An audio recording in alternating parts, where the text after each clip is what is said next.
बिस्मिल्लाहिर्रहमानिर्रहीम, अस्सलाम वालेकुम नाज़रीन, आप यूट्यूब चैनल देख रहे हैं। मैं इमरान खान हूं। एक बड़ा इंटरेस्टिंग ट्वीट है जबरान इलियास साहब का, और उन्होंने बड़ा जबरदस्त इसको पोर्ट्रे किया। पाकिस्तान तहरीक इंसाफ का सोशल मीडिया चलाते हैं वो ये कहते हैं कि इमरान खान ने पूरे सिस्टम और आसिम मुनीर को इतनी बुरी तरह हराया कि हर वक्त वो खेल के रूल्स चेंज करने में लगे होते हैं। यानी इमरान खान ने इनकी माती मार दी है। इमरान खान ने इनका इतना बेड़ा गर्क कर दिया कि अब ये खेल के रूल्स तब्दील कर रहे हैं बार बार, कभी जोर जबरदस्ती से और कभी आईनी तरमीम से। इन सबको यह नहीं पता कि कुछ उसूल कुदरत के भी होते हैं, और इनके मुताबिक इमरान खान इन सबको मात दे चुका है अवाम की मदद से। अब वो लोग आगे जो कुछ भी करें, पहले अपनी मायूसी, महरूमी और नाकामी लोगों को दिखाएंगे, और फिर ताकत दिखाने के बावजूद और ज्यादा रुसवा होंगे, क्योंकि इससे कुछ हासिल नहीं होगा, उल्टा पाकिस्तान को नुकसान पहुंचेगा और लोग और शिद्दत से इनके खिलाफ हो जाएंगे। ये साइकिल 3 साल से चलाकर अपना दिवालिया निकाल लिया है इन्होंने। ये जो काम करते हैं, कल मैंने आपको बताया ना, चंद काम आपको बताए थे मैंने, 1-2 दर्जन काम बताए थे जो इन्होंने किए, कि बस ये आखिरी काम अगर हमने कर लिया ना, बस फिर सारा कुछ कंट्रोल में आ जाएगा। इमरान खान को किसी तरह जेल में डाल देना, सब ठीक हो जाएगा। ये जनाब इमरान रियाज को अगवा कर लेते हैं, गायब करके बंद कर देते हैं, सब ठीक हो जाएगा। ये जनाब अरशद शरीफ को कत्ल कर देते हैं, अरशद शरीफ पाकिस्तान से निकल गया, उसकी जिंदगी जीरन कर दी, वो कत्ल हो गया, अब सब ठीक हो जाएगा। पाकिस्तान का मीडिया कंट्रोल कर देते हैं, पीका ऑर्डिनेंस लाके ना इनका गला दबा देते हैं। जनाब हम ये काम करते हैं, वो ये चोरों डाकुओं को इकट्ठा करके सबको बैठा देते हैं, इक्तदार दे देते हैं, हम ये कर देते हैं, वो करते हैं, सारे गलत। डोनाल्ड ट्रंप के जाके पांव पकड़ लेते हैं, उसकी तारीफों में जमीन आसमान के किलाबे मिला देते हैं, बूट पॉलिश करते हैं कमाल किस्म की जबान से। ये सारा कुछ करने के बाद भी इनको पता चलता है कि अब इन्हें कुछ और करना पड़ेगा। वो एक दरिया क्रॉस करते हैं तो अगला दरिया सामने आ जाता है, और वो पहले से ज्यादा कठिन होता है। कर लो 27वीं आईनी तरमीम पास, लग पता जाएगा आपको इसके बाद जो चैलेंजेस आपके सामने आएंगे, आपको अंदाजा भी नहीं है, क्योंकि बदनीयती के अंदर से कभी भी बेहतरी नहीं निकल सकती।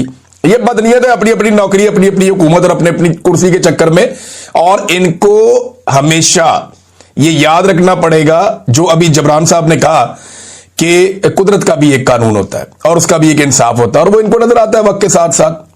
तो ये वक्त इस्लाह का है, उन्होंने ये भी कहा, लेकिन ये इस्लाह की किसको पड़ी है? अभी तो सारे के सारे लोग जो पाकिस्तान में है, इक्तदार में खास तौर पे, उन्हें तो कुछ दिखाई ही नहीं दे रहा। आर्मी चीफ की एक्सटेंशन पे सोशल मीडिया में सख्त रद्देमल आ रहा है, ये बड़ा सख्त रद्देमल है। यानी इससे पहले हमने पाकिस्तानियों को कभी ऐसे नहीं देखा था किसी भी एक्सटेंशन में। जनरल बाजवा की एक्सटेंशन भी पाकिस्तानी नहीं चाहते थे, लेकिन आसिम मुनीर की एक्सटेंशन तो पाकिस्तानी बिल्कुल ही नहीं चाहते। पहले दिन से ही यहां पे ट्रेंड चल रहा है सोशल मीडिया पे कि एक्सटेंशन नामंजूर। फिर इमरान खान साहब ने ज़हनी मरीज करार दे दिया।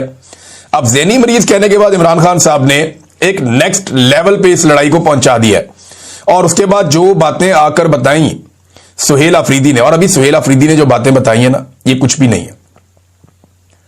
मैं आपको सच बता रहा हूं, ये मस्जिद में कुत्ते बांधने वाली बात कुछ भी नहीं है।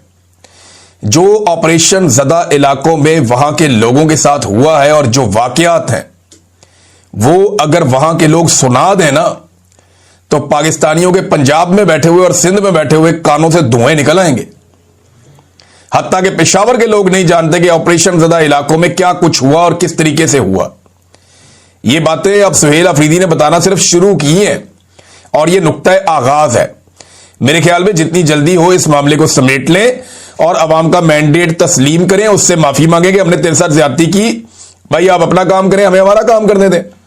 तो अब रद्देमल पब्लिक का बहुत सख्त आ रहा है, और ये आने वाले दिनों में बढ़ता चला जाएगा। शहजाद अकबर साहब ने एक खबर दी है, और शहजाद अकबर साहब की जो खबर है वो ये कहती है कि नई तरमीम के तहत फील्ड मार्शल तमाम अफवाज, बरी, नेवी, एयरफोर्स के सरबराह होंगे। इनका ये ओहदा आईनी होगा, यानी वो पहले की तरह सरकारी मुलाजिम नहीं होंगे। सरकारी मुलाजिम नहीं होगा आर्मी चीफ, आईनी ओहदा बन जाएगा, जैसे सदर का होता है, वजीर आजम का होता है। वजीर आजम और चीफ जस्टिस इनके कंट्रोल में होगा। ये ओहदा 5 साल का होगा। यूं आसिम मुनीर ओहदे की मियाद 2025 से शुरू होगी, और इस ओहदे में एक्सटेंशन की ऑप्शन भी मौजूद होगी। यानी वो चाहे तो 2030 में एक्सटेंशन लेके 2035 तक रह सकता है इस ओहदे के ऊपर। तो जनाब ये इस तरह से शहजाद अकबर साहब ने इसकी एक मंजरकुशी की है। नाज़रीन, एक बड़ी इंटरेस्टिंग बात मैं आपको बताता हूं कि अभी तक किसी के पास भी 27वीं आईनी तरमीम का कोई मुसव्वदा नहीं है। अंदाजा कीजिए आप, ये जो 27वीं आईनी तरमीम है ना, इसका कोई भी मुसव्वदा अभी तक किसी के पास भी नहीं है। हुकूमत के लोगों से पूछो तो वो कहते हैं जी हमने तो बातें सुनी है। सिर्फ वुज़रा से आप बात करें, अगर आपका किसी से ताल्लुक है, तो वो कहते हैं जी नहीं। आप अपोजिशन से पूछें, फजलुर रहमान से पूछें। फजलुर रहमान साहब तो अभी हुकूमत को कह रहे हैं जी मेरा बहुत बड़ा मुतालबा है। मुतालबा यह है कि जो आईनी तरमीम है जो आप पास करवाना चाहते हैं उसका मुसवदा मेरे सामने ले आए, लाके जरा मुझे पढ़ा दे और असली मुसवदा हमें दे दें।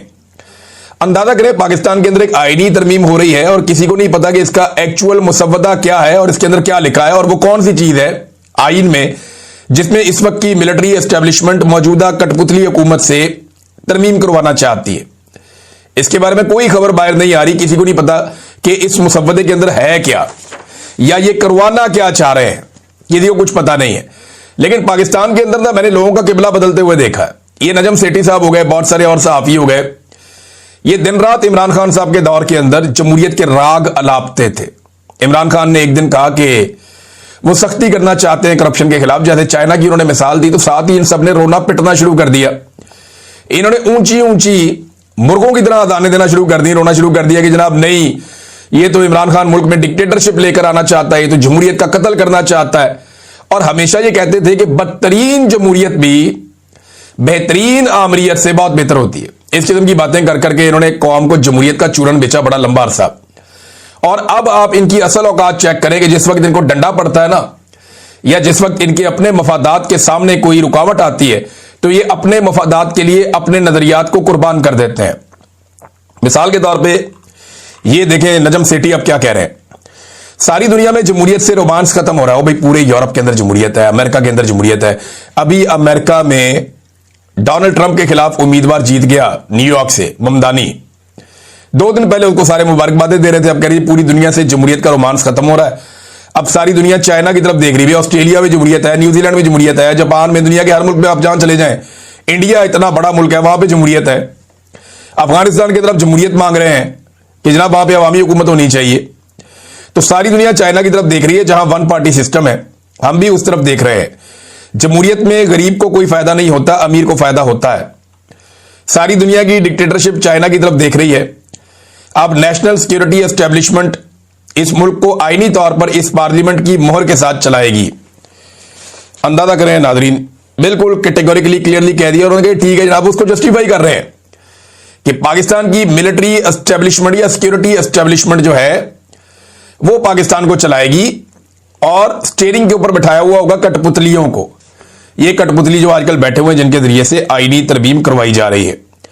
जब इमरान खान कोई सख्ती की बात करता था तो कहते थे डिक्टेटरशिप ले आया पाकिस्तान में, लेकिन अब आप हर दौर में ना नाजरीन, हर डिक्टेटर को या हर फौजी ऑफिसर को या आर्मी चीफ को हर दौर में बड़े जबरदस्त नमूने मुयस्सर रहे हैं। हर दौर में बड़े जबरदस्त उनको तारीफें करने के लिए खुशामदी जो है वो